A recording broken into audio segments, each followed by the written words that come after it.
2, 1, opa! Šeštadienį Vilniuje daugiau nei 200 žmonių išbandė jėgas Vilnius Challenge 2009 ištvermės varžybose.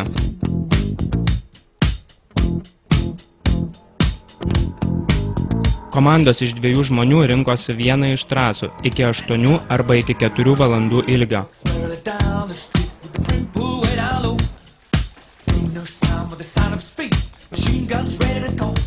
Dalyviai siekia įrodyti savo pranašumą įveikdami vandens kliūtis, bėgdami, mindami dviratį, lipdami senele, taip pat baidarių, traversavimo ir orientavimosi po Vilniaus senamiestį rungtyse.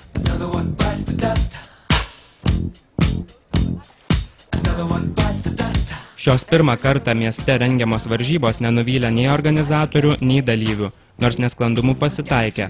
Prie kai kurių rungčių nusidriekia eilės, todėl rungtynių metu teko šiek tiek keisti jų tvarką. Gerai, paleis, gerai.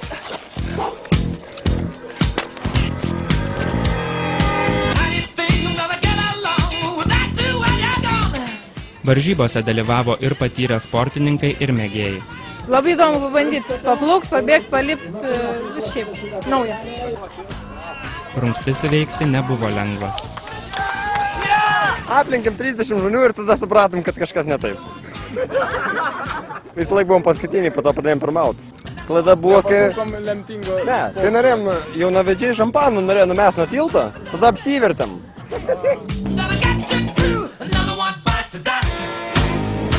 Patys pirmieji varžybas užbaigė ir ilgosios trasos nugalėtojais tapo broliai Mindaugas ir Donatas Tulgiai.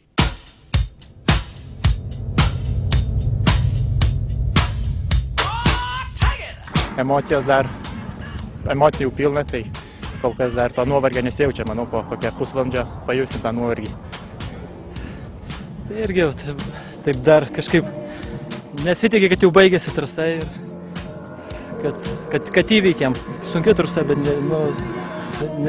nesitikėjau, kad jėgų užteks. Bet užteko jėgų.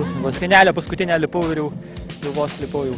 Su baidarėm buvo sunkiausia, nes kaip prieš tai minėjau, kad plaukiau 3 kartą aplamai su baidarėm.